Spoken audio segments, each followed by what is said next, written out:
Hi, what I wanted to do is show you how to set up kiosk mode for a specific user. So kiosk mode is basically a mode where only certain application will run and everything else will not be available for that specific user. So the first thing that we're going to need to do is create that specific user to use kiosk mode. So we can create the user by going to computer management. If we go to local users and groups, users, right click and select new user, and we'll call it viewer, give it a password,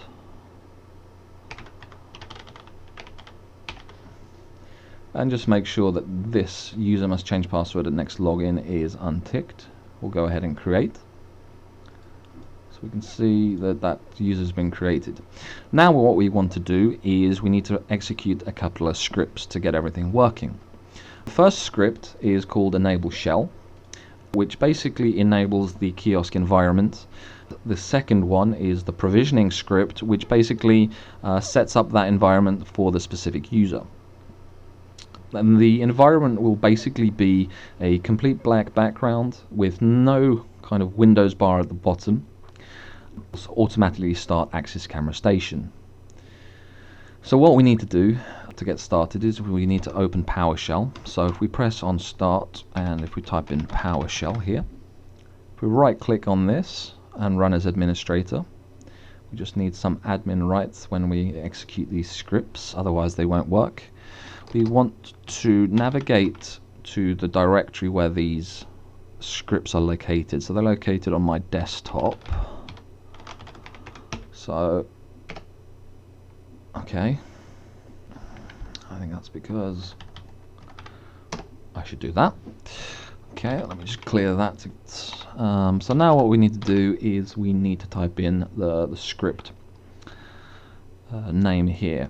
So what we want to make sure we do is // which will execute the script file, and then we type in the name of the file. So what we can do here is just type enable and then press the tab key on the keyboard, and that'll auto fill in the rest. Again, we just want to make sure that we have that / there.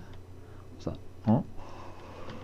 And what we can do now is click enable. That will execute that, which will basically enable the kiosk environment in Windows. So once we've done that, that'll work. We don't need to restart for that to work.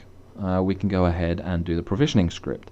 The provisioning script needs to be edited for the user that we've just created. So what we can do is right click and hit edit. What we need to do here is basically just change the username, the default username. So the default user here is kiosk user. We created a user called viewer, who is going to be our kiosk user. So here we'll just call that viewer.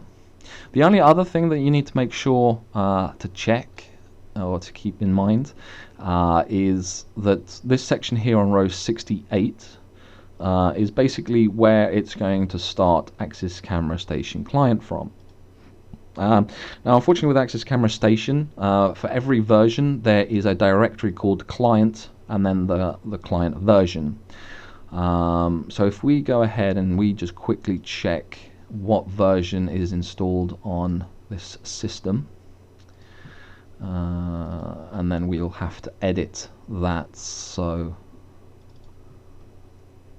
that the script will open up the correct path for the client. Otherwise you'll see that it will fail. So here we can see that I've got client 5.25.152. So we'll double check. So 5.25.152. So that is the correct path. So here it's C program file, blah blah blah blah blah, Axis Communications, Axis Camera Station client 5.25.125 / acs client.exe, and we're basically the same path there, and there's the client.exe that it'll execute. So that's great. So what we can do, I'm happy with that, and we can continue.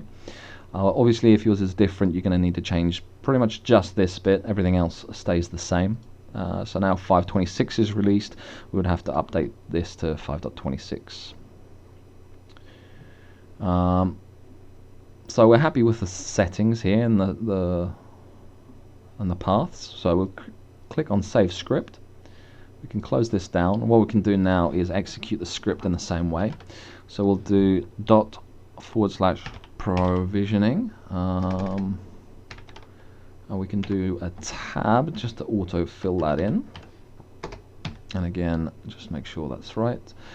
Hit enter. We'll probably see a couple of issues here.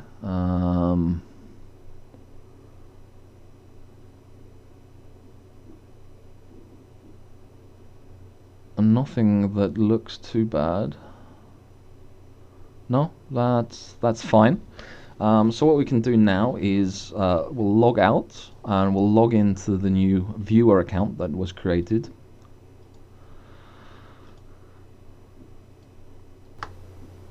Okay, so what we'll do, we'll log in on this machine.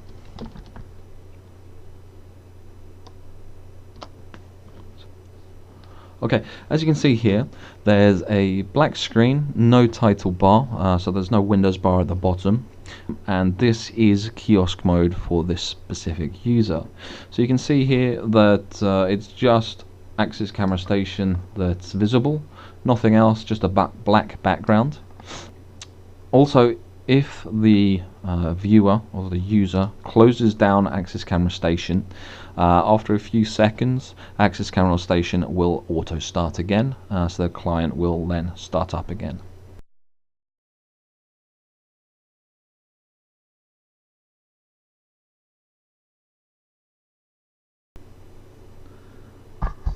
So this user experience now is in kiosk mode. There's not a lot the user can do in this mode. There are some things to keep in mind. For example, if the user knows about the system, they're able to start up the Explorer shell to get the start bar up and everything. So we might need to consider locking things down. So for example, locking down the ability to press Ctrl-Alt-Delete, or the possibility of removing locks which user change password and Task Manager. If you have for example, if you have access to Task Manager, you've got the ability to basically run any new task you want. So here, for example, you could start Explorer.exe, which will start the typical Windows 10 shell, which is the start bar at the bottom and the whole user experience of Windows 10. So it might be worthwhile locking down the system, and to do that you can use the local GPO editor, but this is a little bit out of the scope of this video, but that's certainly something that can be done. So to be able to log out, we press Ctrl-Alt-Delete, and we can sign out, and that'll sign us out of that session, and then we can log in to, for example, here into our admin account. There's also lots of other things that we can do. We can create auto login scripts so that when the computer restarts or shut down, or during a power failure of some kind, when the machine comes back up, that it'll automatically log into viewer.